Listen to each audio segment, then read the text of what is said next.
ndagira ngo mwumve amagambo umuhanzi Yampano yasize atangaje nyuma yuko yitaba RIB ku munsi w'ejo hashize. Muraho neza, ni Florier Werizabira Yampano wa Paul. Ndi hano rero kugira ngo mbasobanurire ikibazo nahuye nacyo muri ino minsi. Ni byinshi twagiye duhura nabyo ariko byinshi byabayeho. So njyewe rero nagize ibibazo, igitekerezo cyo gushaka umugore, tuhura n'umukobwa turaganira, mubwira yuko nifuza yuko yazambera umugore. Arambwira ati nanjye nakubera wambera umugabo. So ikintu cyabayeho ni amakosa, ariko nanone njye numvaga atari amakosa kuko numvaga ni umuntu mukuru, nanjye ndi umuntu mukuru.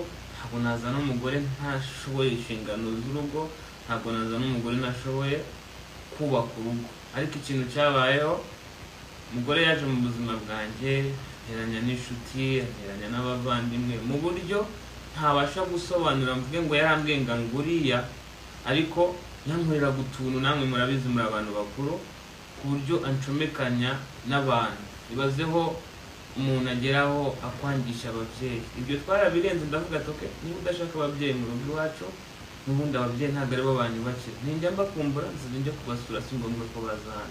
Muzi ibintu byose byabayeho, twagize gutya duhura n'ikibazo, video ijya hanze yacu, cyo turi mu gikorwa cy'abantu bakuru. Ariko mu by'ukuri iyo video yabaye intandaro y'ibintu byose. Umugore ntabwo yongeye kunyumva, umugore ntabwo yongeye kunyubaha. Mbese video yayigize icyitwazo n'ikikango cyo kumbwira uko nitwara kose, umaze kwiyereka nukora ikintu icyo ari cyo cyose nzagufungisha. So nagerageje uko nshoboye, nshaka inshuti. Mfite manager wanjye witwa James, aba muri Amerika, yaramaze iminsi aba mu Rwanda. Mpamagara James, mpamagara mu rugo, turaza twiga ku bibazo bya hano. Ndababwira ati rero ikintu cyiza gitera akaduruvayo mu rugo rwa hano si uko turwana cyane, ahubwo tuba turi kuganira ku bintu runaka tutari kumvikana, umugore akavugira hejuru nk'aho ari gutabaza. Ntamubwira nti ariko kuki cyo kuvugira hejuru, wajya uvuga gake niba ushaka ko dukemura ibibazo, ukareka kuvugira hejuru. Ibyo byose twarabirenze. Noneho tuza kwiha umwanzuro wo kuvuga yuko umuntu niyongera gukora ikintu kitasobanutse icyo ari cyo cyose, buri umwe wese azavamo. Vava njyewe nagiye ku kazi, ngiye ku kazi nk'uko mubizi ko kuririmba. Ngeze ku kazi nahurira n'ibibazo, challenge z'akazi zarizo zose, bigera mu masaa 9 naramuhamagara. Ariko mu by'ukuri nta rundi rwango nari mufitiye, ntari nsinzi aho musize, nari ndi gukoresha buryo kibushoboka ngo naye.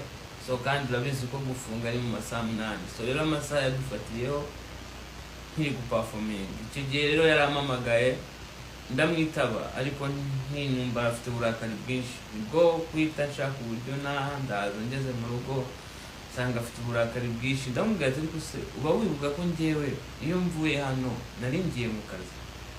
Ese njyewe nari ngiye mu kabari? Ese mbese mbwira ikintu nari ndimo. Arasara, biba ngombwa bya bindi nababwiraga byo kuvugira hejuru. Ndamubwira ati ariko ukeneye mani kujya uceceka ukavugira hasi. Ubwo nari ntangiye kujya nkeka ko ibintu nta kongera gutongana. Ubwo mwanzuro dufashe ni uko umuntu uzongera gukora ikintu cy'ubugoryi agomba guhunda umwanya undi. Ubwo nanjye ikintu nakoze, nahise mfata inzu ndayifunga, ndagenda njya ku irebero. Ngiye ku irebero, ngeze ku irebero, umuturanyi barampamagaye ati ariko se kuri kwimuka? Ati njyewe se ndi kwimuka? Turi kwimuka. Ndababwira ati njye ntabwo ndi kwimuka, urabona hano hari ibintu hano harimo imitako, ibiki, bitanda, ibintu byose yaratwaye. Ndangije numva nza nkamusanga ahantu, ibyo bintu biri kuba ku kanya turaza kurwana, kandi niturwana amategeko arabizamo, sange ni njyewe uri kubiryozwa. Ikintu nakoze nahise ngendera uko nahise ngenda iri joro nibwo ikintu cyangaruye, nibwo nahamagawe na RIB narindi higiriya Bukavu, ubwo umuyobozi kuri RIB banyandikiye ati turi gushaka umugore wawe yarakureze. Ndavuga ati ariko uyu muntu aranshaka hiki, nti ibintu tubayeho, hari n'ibindi ntavuga kuko sindi hano kumurega cyangwa kumushinja, ariko n'umuntu wambaniye bitari byiza pe, mu buryo ntabwo yambereye umugore mwiza. Jewe Vava kigera mu buri buzima bwanjye bwese bumera nk'akayunguruzo katobaguritse. Buri kintu cyanjye cyose cyahise kijya ku gasozi, ubwambure bwanjye, amabanga, uburyo nkoramo ibintu, nkagenda nkasanga inshuti zanjye zifite amakuru ntazi, kumbi ariko sinicinga. So icyo kintu cyo kujya kundega rero yakubisa agatoki ku kandi ati uya mpano ubuzima bwe ngomba kuburangiza. Sibyo nibyo, ubu mu mwaka umwe Vava mu mwaka umwe yakuyemo inda 3. Mwamwe mwumva icyo kintu, ibyo bintu mbirengaho, ndakomeza ndamukunda, nkamvuga ati uyu muntu wenda ashobora kuba ari kwanga kubyara muri zino situation z'ibi bibazo by'amavideo, reka mureke simushyire kuri pressure, mureke. Ubwo ngubwo ikintu naketse, yaratwite, yarafite inda iri mu mezi 5, kandi buri gihe ashaka gukuramo inda arandiranje cyane, akanira stress, agashaka impamvu zituma ava mu rugo, akagenda akazagaruka inda yaravuyemo. Nukuri mu banjye bakunze b'imiziki banjye cyangwa abanyarwanda muri rusange, ibi bintu ndi kubabwira ntabwo ndi kubabeshya, niko kuri.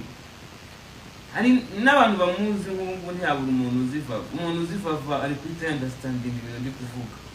So ikintu nababwira, nimwumva ngo nafunzwe cyangwa nagize ute, ntimugire ubwoba, ndahari kandi ndahari. Niyo banjyana, icyo nzi cyo nuko Uwiteka abereyeho guca imanza abana b'abantu niyo batabishobora cyangwa babera cyangwa batabera, ariko Uwiteka arahari ngo aducire urubanza. Murakoze. Kandi iyi modoka nini iradukurikira, iratugonga, irabakurikirira bagonga. yego. Iyo modoka yari twawe nande? Yari twawe na Yamana. So wasohotse mu modoka wurira moto, yakugonze byari ubushake, ni accident byagenze gute kugira ngo Yampano agonge moto wuriye? Byagenze gute? Yakugonze yagonze moto ku bushake, mwari mwajyanye amakimbirane, byagenze gute kugira ngo Yampano agonge moto wicayeho ukimara kuri moto akayigonga? Yabikoze ku bushake. Yagonze moto uriho ku bushake? Yego, yagonze moto nari ndi ku bushake. Ni ukuvuga ngo waruve mu modoka hatarimo kumvikana, mwari mushwanye kugira ngo usohoke mu modoka? Yahagaze mu muhanda. Yego. Nta nubwo ari wenda ari no ku cyapa, yahagaze mu muhanda hagati, asohora mu modoka, nanjye ndasohoka kuko nta kintu ari gukora ku kanya, mfata moto. Yego. Nuriye moto, noneho maze kwambara kasike, twegeye imbere gatoya, ndebye inyuma yanjye mbona yadukurikiye. Yego. Ngira ngo wenda agiye kudukurikira buhoro, wenda ahagarare nk'ahantu abwire nsubize kuri moto nsubire mu modoka, ahubwo mbona yakisereye imodoka aratugonga njye n'umumotari. Narakomeretse mu biganza, ku maguru, ku matako, ariko nyine ako kanya nahise njyanwa kwa muganga, ngira ngo niyo mpamvu hari wabibonye gutyo. Nyuma yaho ukimara kujyana kwa muganga kuva tariki 24 wabashije gutanga ikirego cyangwa wagiye kurega Yampano wari umaze kukugonga? Oya, mu by'ukuri hari ibintu nk'abantu baba bamaze kumenyana. Ntago icyo gihe nta nubwo nari mfite n'imbaraga zo kuba nahita nihutira kujya mu bindi bintu. Nari mfite kubanza nkamera neza, nkitaho. Nyuma y'uwabikoze asabye imbabazi rero, kubera ko hari ibindi nagombaga kwitaho cyane ndi gukurikirana, biba ngombwa ko nabiha umwanya ko icyo gihe. Hanyuma amakuru avuga ko mukimara kuva ku bitaro ukajya mu rugo, mukigera mu rugo yagufungiranye hanyuma akakwambura telefone, bifitanye isano n'ukuri? twareka ibindi tube tubyira ariko ntabwo bigiye nyuma y'ikosa, ntabwo bigiye kure y'ukuri, ntabwo bigiye kure reka tube turekeye ahangaha. nyuma y'ibyo byabaye ya mpano amakuru yangezeho ni uko aya masaha afungiwe muri sitasiyo ya RIB i Kanombe. Byaba bifitanye isano no kukugonga cyangwa n'ibyo byabaye? Kadutegereze gusa nanjye amakuru yakugezaho nanjye nuko nguko nyafite, reka ibindi tubitegereze, dutegereze ibyo bari butangaze. Yego, Umva aribyo byaba byiza. urakoze.